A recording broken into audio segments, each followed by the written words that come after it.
I thought I was doing okay. I want to talk to y'all today about one of the biggest problems I see in the world: loneliness.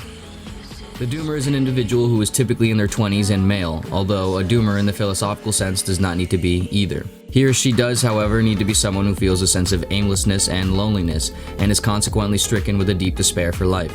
The U.S. Surgeon General today declared a new public health epidemic in America: loneliness. A new report from his office finds loneliness can have profound effects on mental health as well as heart disease, stroke, and dementia. It tracks a decline in social connection.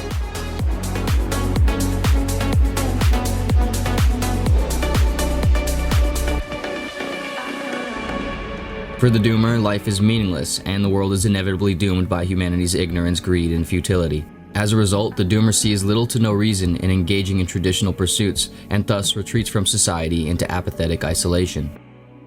In their latest report, UN scientists are warning we are on course for devastating changes to our climate.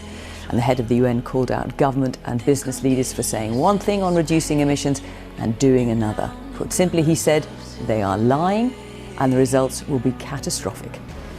This character's popularity and widespread relatability is very telling about the conditions of the modern person, specifically that of the current young adult generation. It reveals the depth of pessimism and nihilism being experienced, a hopelessness for both the now and for the future.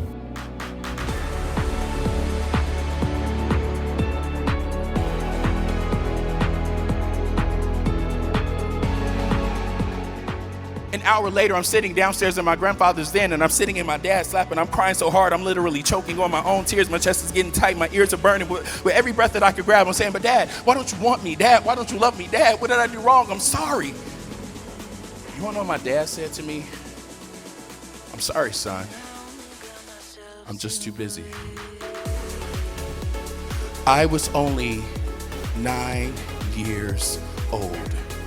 And it was in that moment when my box got built. And this was my box. I'm not good enough. I'm not wanted. I'm not loved. A vicious spiral of self-hatred then sets in.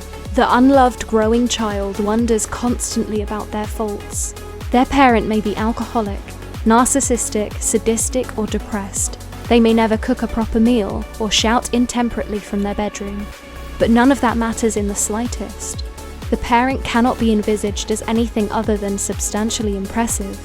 To explain the lack of love from the paragons of parenthood, it must be that the child is an awful person. They must be stupid and mean, selfish and slow, physically repulsive, and irritating and shallow.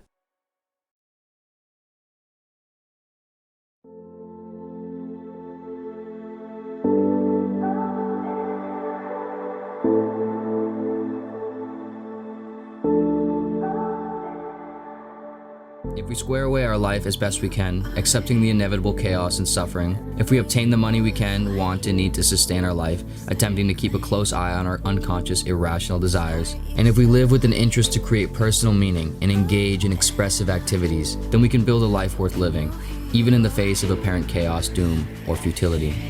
This attitude can be found in the hopeful doomer character, Bloomer, a character who, in the meme, possesses the awareness of the sad and painful realities of life, but still sees that there could be purpose to it all, still sees that there is an opportunity for meaning and wonder to be created and experienced, and that, however messy the world may be, it is still worth playing in and trying to make the most of. You may not be able to fix your own loneliness, but you can absolutely help someone else's. And loneliness is the one problem you cannot expect someone to fix on their own. And the third thing is that even if you are lonely, there's one major thing that you can try to do differently, which is reach out to someone else for their sake instead of your own. In-person matters. Connecting online has its place, has its value, but it's not a substitute for in-person connection. We really do need both. Cultivating and supporting time together, face to face, because our health depends on it. Start each day with a task completed. Find someone to help you through life. Respect everyone. Know that life is not fair and that you will fail often. But if you take some risks, step up when the times are the toughest, face down the bullies, lift up the downtrodden, and never, ever give up. If you do these things, the next generation and the generations that follow will live in a world far better than the one we have today. And what started here will indeed have changed the world for the better.